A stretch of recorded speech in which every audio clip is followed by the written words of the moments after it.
আবারই তোমাদের স্বাগত জানাই। আজকে আমি দুটো দারুণ রেসিপি নিয়ে চলে এসেছি এবং দুটোই কিন্তু সবজিতে পুরো ভরপুর, মানে সবজির পুরো প্রোটিন তোমরা পাবে। তো বন্ধুরা দেখে নাও আমার ঝুড়িতে আজকে কি আছে। এখানে আছে একটা পেঁপে। তার মানে পেঁপে দিয়ে কি করব হয়তো তোমরা বুঝতে পারছো না। পেঁপে দিয়ে আমি আজকে ছোট্ট ছোট্ট চুনো মাছের চচ্চড়ি বানাবো। তার মানে পেঁপে চুনো চচ্চড়ি। তো এই রেসিপিটা কিন্তু দুর্দান্ত হতে চলেছে। চুনো মাছগুলো আমি কিন্তু রান্নাঘরে কেটে বেছে ধুয়ে রেখে দিয়েছি এবং তার সাথে থাকবে আজকে এখানে বিভিন্ন রকম সবজি দেখতে পাচ্ছ। তো এখানে আজকে আমি বানাবো ওই ফুলকপির ডাটা দিয়ে আজকে আমি বিভিন্ন রকম সবজি দিয়ে একটা চচ্চড়ি রেসিপি বানাবো। তো সেটা কিন্তু দুর্দান্ত হতে চলেছে। দেখো আমি কি কি নিয়েছি। এখানে নিয়েছি আমি সিম, এখানে নিয়েছি আমি আলু, এখানে নিয়েছি আমি গাজর, আর গাজরের নিচে আছে এখানে মূলো, দেখতেই পাচ্ছ। এখানে আছে একটা ওলকপি, টমেটো, আর আছে এই যে ডালের বড়ি। তো এই স্পেশাল আইটেমটা যদি না দেওয়া হয় তাহলে তো পুরো রান্নাটাই মিসিং। তো পুরো টেস্টটাই কিন্তু এই ডালের বড়িতেই সব থেকে বেশি পাওয়া যায়। আর বেগুন তো নিয়েছি। তো বন্ধুরা এই দুটো রেসিপি দেখার জন্য তোমরা কিন্তু অবশ্যই পুরো ভিডিওটা দেখতে থাকো এবং যে সমস্ত নতুন বন্ধুরা আছো যারা এখনো পর্যন্ত আমার চ্যানেলটা সাবস্ক্রাইব করে নাওনি, তোমরা প্লিজ আমার চ্যানেলটা সাবস্ক্রাইব করে তার পাশের বেল আইকনটা অবশ্যই প্রেস করে রেখো এবং প্রতিদিন আমার নতুন নতুন ভিডিও দেখার জন্য অবশ্যই সবার প্রথম তাহলে তোমার কাছে নোটিফিকেশনটা পৌঁছে যাবে। তো বন্ধুরা চলো বেশি দেরি না করে রান্নাঘরে গিয়ে রান্নাটা শুরু করা যাক।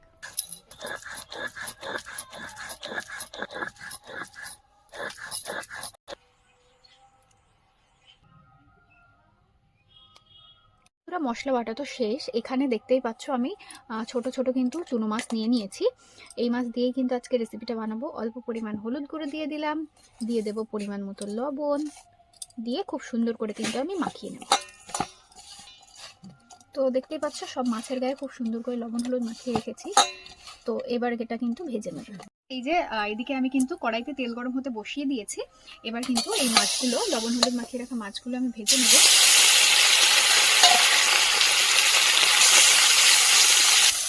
একটু এরকম করে পাতিয়ে পাতিয়ে দিচ্ছি পুরো তেলের মধ্যে, যাতে সব মাছগুলো সুন্দর করে ভাজা হতে পারে। তো বন্ধুরা মাছগুলো এবার এরকম করে একসাথে উল্টো উল্টো দেবো। এক পিঠ তো খুব ভালো করে ভাজা করা হয়ে গেছে, তার জন্য অপর পিঠটাও যাতে খুব ভালো করে একটু কড়া করে ভাজা করে নিতে পারি, তার জন্য কিন্তু দুই পিঠ উল্টে উল্টে দেবো।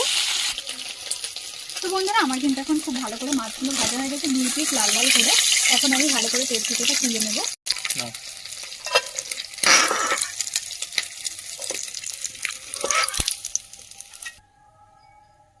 তো বন্ধুরা প্রথমে কিন্তু মাছের রেসিপিটাই বানিয়ে নেবো। তার জন্য দেখো কড়াইতে তেলের মধ্যে দিয়ে দেবো তেজপাতা, দেবো শুকনো লঙ্কা, দেবো 5 ফোড়ন। এখন দিয়ে দেবো আমি এই যে পেঁয়াজ কুচি, পেঁয়াজটা একটু ছোট করে কুচি করে নিয়েছি। টমেটো কুচি দেবো। আর তোমরা যদি আমার এইরকম ভিডিও দেখতে পছন্দ করো তাহলে কিন্তু বেশি বেশি করে কমেন্ট করো, যাতে আমি ভিডিওটা কন্টিনিউ করতে পারি এরকম ভাবে। এর মধ্যে এখন আমি দিয়ে দেবো লবণ আর হলুদ।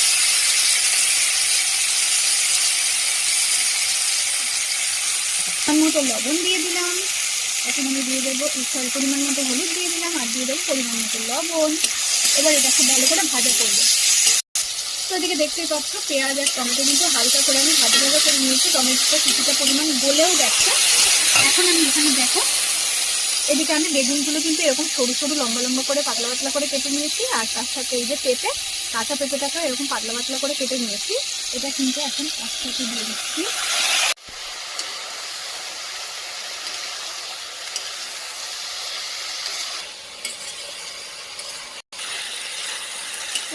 তো বন্ধুরা এবার দেখা যাক কতটা ভাজা ভাজা হলো। তো এদিকে দেখতেই পাচ্ছ খুব সুন্দর করে কিন্তু বেগুন এবং এই যে পেঁপে ভালো করে ভাজা ভাজা করে নিচ্ছি।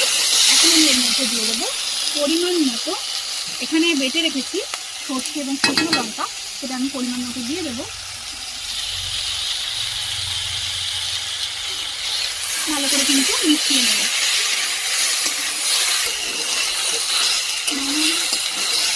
তো বন্ধুরা ভালো করে মিশিয়ে নিয়েছি। এখন আমি দিয়ে দেবো জল।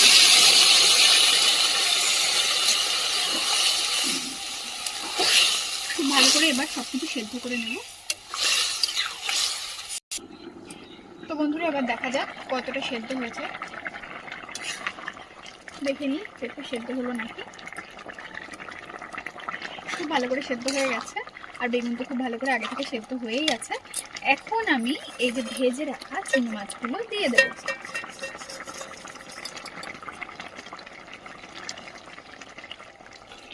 তো বন্ধুরা এখন কিন্তু আমি এই ধনেপাতাগুলো হাত দিয়ে ছিঁড়ে ছিঁড়ে দিয়ে দেবো। এগুলো যেহেতু খুবই কচি হয়ে গেছে, ধনেপাতা কুচি দিয়ে কিন্তু নামিয়ে নেব।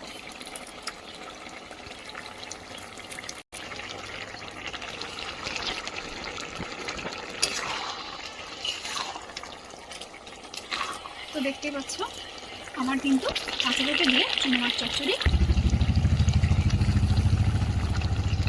তো বন্ধুরা আমার এই রেসিপিটা কিন্তু হয়ে গেছে, এখন আমি নামিয়ে নেব। তো বন্ধুরা এই যে আমি ডালের বড়ি নিয়ে নিয়েছি, সেটা কিন্তু এই যে কড়াইতে আবারও তেল গরম হতে বসিয়ে দিয়েছি। তার মধ্যে এখন ডালের বড়িগুলো দিয়ে কিন্তু একটু লাল লাল করে ভেজে নেব। তো বন্ধুরা এই যে লাল লাল করে ভেজে নিয়েছি, এখন আমি তুলে নিচ্ছি। এটা কিন্তু এখন সাইড করে রেখে দেবো। এর মধ্যে এখন দিয়ে দিচ্ছি তেজপাতা, দিয়ে দিচ্ছি শুকনো লঙ্কা, আর দিয়ে দেবো গোটা জিরে।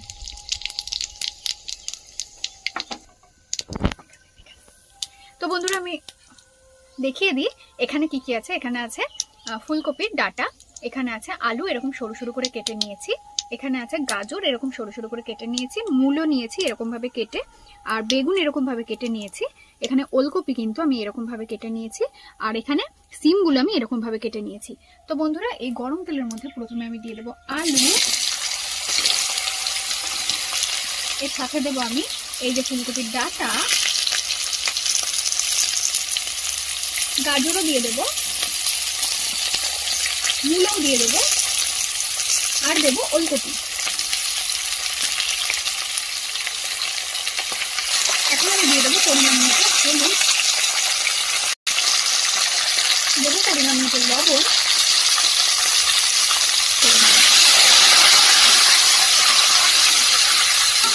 যেহেতু এগুলো একটু শক্ত সবজিগুলো, তাই এগুলো কিন্তু প্রথমে দিলাম। বেগুন কিন্তু এখন দিলে একেবারে গলে যাবে, এবং সিমও যেহেতু একটু নরম, তাই একটু পরে আমি দেবো। তো বন্ধুরা যারা যারা এখনো পর্যন্ত আমার চ্যানেলটা সাবস্ক্রাইব করে নাওনি, তারা কিন্তু প্লিজ আমার চ্যানেলটা সাবস্ক্রাইব করে নিও।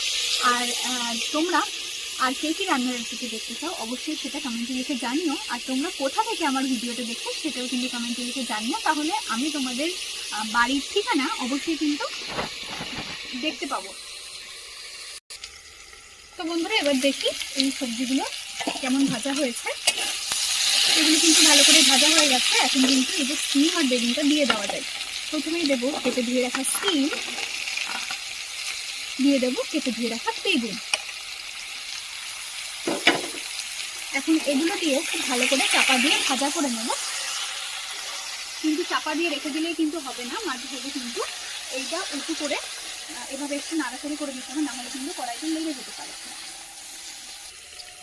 তো বন্ধুরা এবার দেখো খুব সুন্দর করে কিন্তু আমি সব সবজি ভাজা করে নিয়েছি, দেখতেই পাচ্ছি এইদিকে। তো এখন আমি দিয়ে দেবো, এখানে আছে সর্ষে এবং শুকনো লঙ্কা বাটা। তো এই মশলাটাই কিন্তু আজকে দুটো রান্নাটাই ব্যবহার করলাম আমি। তো এটা এখন পুরোটাই কিন্তু দিয়ে দেবো, দিয়ে কিন্তু খুব ভালো করে সব সবজির সঙ্গে মিশিয়ে নেব। তবে বেশিক্ষণ মেশানো লাগবে না, সর্ষে কিন্তু বেশিক্ষণ কষিয়ে নিলে তেতো হয়ে যায়। তো অল্প একটু সময় কষিয়েই কিন্তু জল দিয়ে দেবো। খুব ভালো করে কিন্তু আমার মেশানো হয়ে গেছে। পরিমাণ মতো জলটা এখন একটু বেশি দিলাম, যেহেতু সমস্ত সবজি খুব ভালো করে সেদ্ধ করতে হবে, কিন্তু রান্নাটা একটু মাখো মাখোই হবে।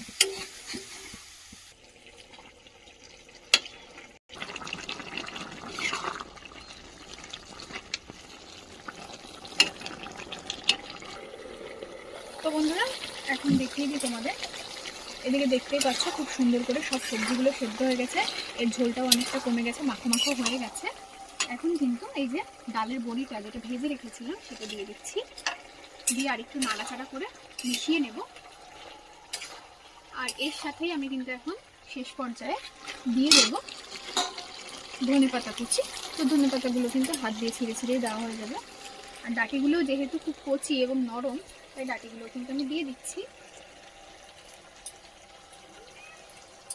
পুরোটাই দিয়ে দেব। তো এই রেসিপিটাও কিন্তু আমার হয়ে গেল বন্ধুরা। তো আমার আজকের এই পুরো ভিডিওটা তোমাদের কেমন লাগলো অবশ্যই কিন্তু কমেন্টে লিখে জানিও। আর যাদের ভালো লাগে তাহলে কিন্তু অবশ্যই একটা লাইক করে ভিডিওটি সবার সঙ্গে শেয়ার করে সবাইকে দেখার সুযোগ করে দিও। তো বন্ধুরা আজকের মতো তো এখানেই আমি এই রান্নাটা শেষ করছি এবং পুরো ভিডিওটা এখানেই শেষ করছি।